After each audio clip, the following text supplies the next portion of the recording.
Alright everyone, welcome to Tuesday's video. The big day has arrived. Later today, Celtic will take on Borussia Dortmund away from home in the UEFA Champions League. It's a tall order for the team to get a result, you would have to admit.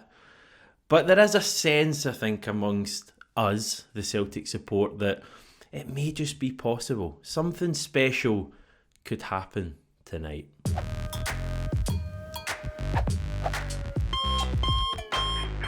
Yeah, Stevie going to the bar and buying a round, that would be pretty special.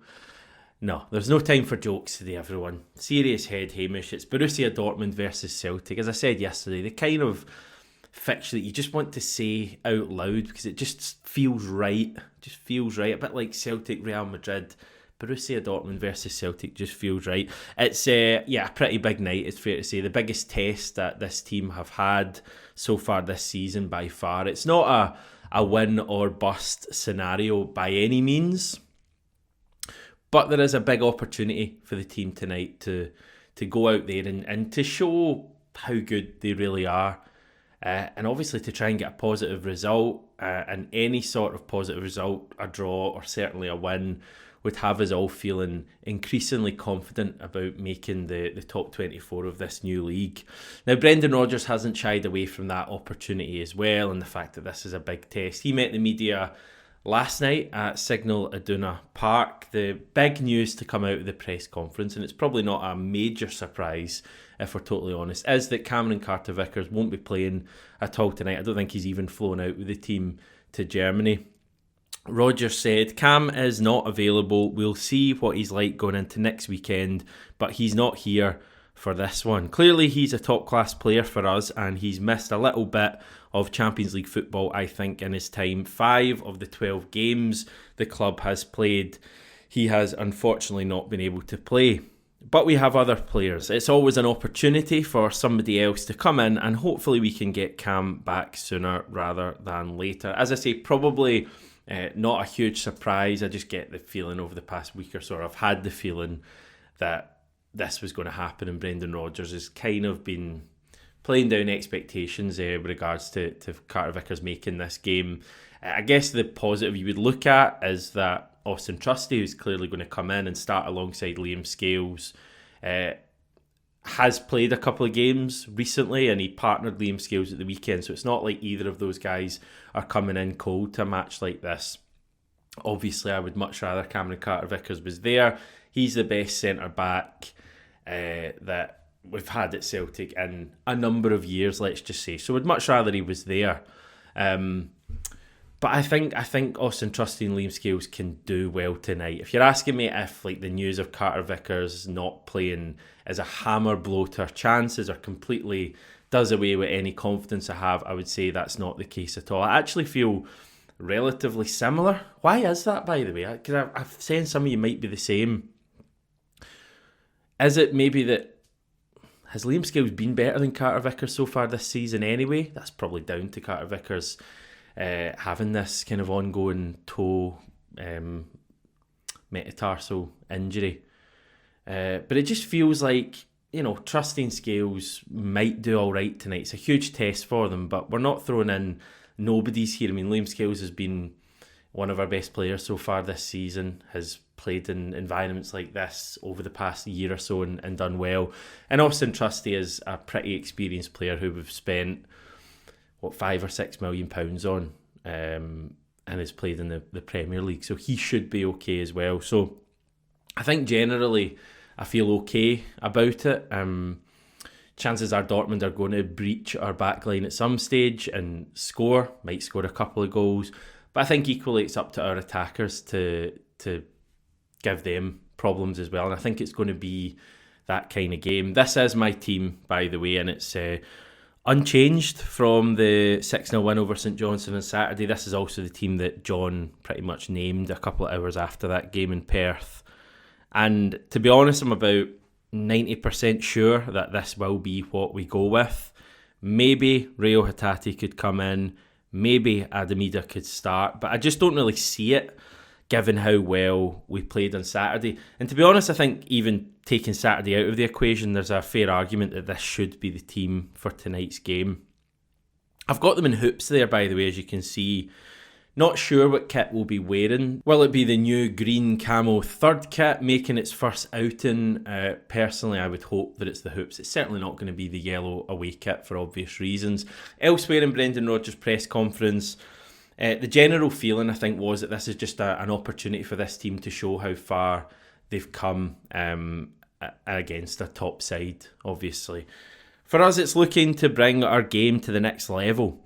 I think how we've been performing over probably the last 6-7 months has just been increasing. I'm not looking for perfection, I'm just looking for us to be really, really difficult to play against and give everything we have. It's the second of 8 games. Whatever happens after this game, we'll arrive back into the changing room, and I still know that I've got a very good team that's still got a lot of progression to make. But what a great test for us. It is going to be a real test for Celtic tonight, and the interesting thing about tonight's game, and I guess there's real unknown there, because as much as we all feel that this is a special Celtic team, and I think we all do feel that given what we've seen so far, I can't ever really remember Celtic making a start to the season like this, including the Bratislava game and getting that big Champions League win. But clearly Borussia Dortmund are like the biggest test we've had this season by like a million miles. We've been pretty big favourites in every single competitive game we've played so far this season. Pretty big favourites. And to be fair to the team, they've shown that in every game. We've been dominant in every competitive game. I can't think of one that we weren't completely dominant in. And we've not even had like a 50-50 game, really, one that you go into and you think, right, this could go either way. And then suddenly tonight you go to the kind of other side where we are quite big underdogs for tonight's game. And, it's hard to argue with that. We're going up against the Champions League runners-up from last season. But I just get the feeling we're maybe not quite the underdogs that maybe some people have us down as. I think tonight's game might be relatively even. I don't think it's going to be a case of like Dortmund having all the chances and us just hoping to maybe spring the odd chance here and there. I think we're going to create opportunities in this game. I think we're going to have territory. We're going to have some of the ball, probably not as much of the ball as they will. But I'm quite relaxed about that as well, because you know how quickly we can counter. And separate point, I was listening to Derek Ray, who was on the Premier Sports, do that kind of live Sunday show with like Michael Stewart and Daryl Curry and Alan Hutton. And Derek Ray was a guest this week, and he made a point that wasn't picked up on, but he said Dortmund are actually quite poor at like defensive transition. So if they give the ball away, they can be kind of caught out quite easily. And I was just thinking that's quite exciting, thinking about that. If they're struggling the minute they give the ball away to know where they should be, and we've got like the pace of that front three of Kuhn, Kyogo and Dyson, it's massively exciting for me, that. And obviously our midfield is playing out their skin as well. Speaking of the midfield, Arnie Engels also met the media, predicted that on Saturday. Great prediction that he'd be the one put up in front of the media back in Germany. He's very, very adept at dealing with the media and answering questions. He's clearly had some pretty good media training. He did give one line in particular that really stuck with me. He said, if you can play at Celtic Park, you can play anywhere. I just thought, like, that's really true, because we think about games like tomorrow and it's clearly quite an intimidating place to play your football as an opposition player, and the yellow wall, I would imagine, on the pitch would be a pretty intimidating sight. But these players play at Celtic Park every second week. The majority of them have been to Ibrox with no Celtic fans there and got positive results on multiple occasions. So I don't think that's going to be a huge factor in the game tonight. I think the team will hopefully deal with the atmosphere and the occasion well. I think it will come down to the big moments, as it often does in these big games, both boxes. Can we take our chances that I think we will create? Can we take them?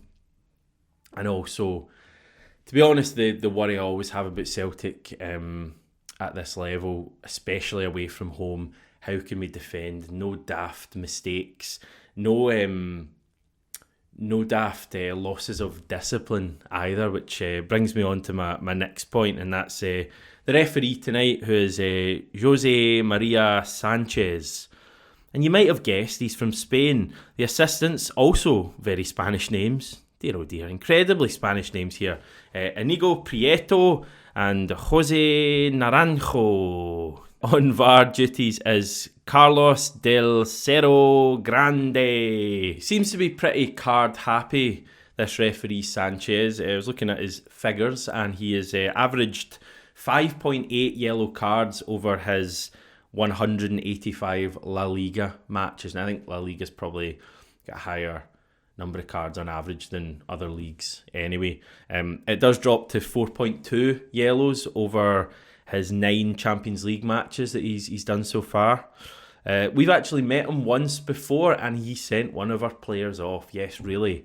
Vakun Bayo away to Rennes in the Europa League in 2019. My memory of that, and I should probably watch the clip back, it was Edward Mendy, wasn't it? The Rennes keeper who went on to Chelsea and then the Saudi Pro League. But I remember that being a pretty harsh second yellow, wasn't it, for Vakun Bayo? Keeper Mendy made a hell of a lot of it. So that maybe tells you that Sanchez is influenced by opposition players, and yeah, in that kind of environment, it would be a fear that we would just do something daft like we saw last season. Not even daft like Dies and Maida's red at Atletico Madrid. I wouldn't say that was particularly daft from Maida. I still think that was a harsh red, but it's the kind of thing you do see reds given for at Champions League level, and that would be one of my worries tonight, is that something like that happens and it just makes a positive result practically impossible for the team. So hopefully we're well aware of that. No daft red cards, no opportunities given to the referee to send our players off, because as we've seen in the past, he might well take that opportunity. We're going to have 3,800 fans inside the stadium in the Celtic end. Anyway, they have already been in Dortmund. You see this video from Stephen McLaughlin on X.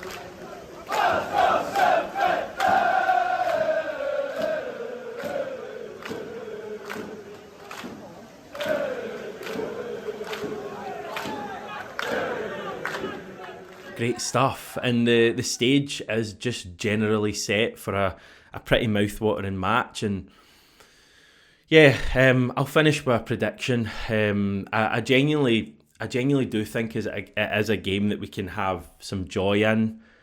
Yeah, I think that front three running into space will cause Dortmund a lot of issues. There's real pace there, which I think makes us so much more of a threat at this level than we have in recent years. I think the general consensus from talking to about 3 or 4 different pals is that there will be goals in the game tonight. I tend to agree. I know it doesn't always work out that way, but I just think there's so much attacking quality, and both teams will try to attack as well, which is why I'm really looking forward to the game, because we don't really see that at all domestically in the games we're involved in.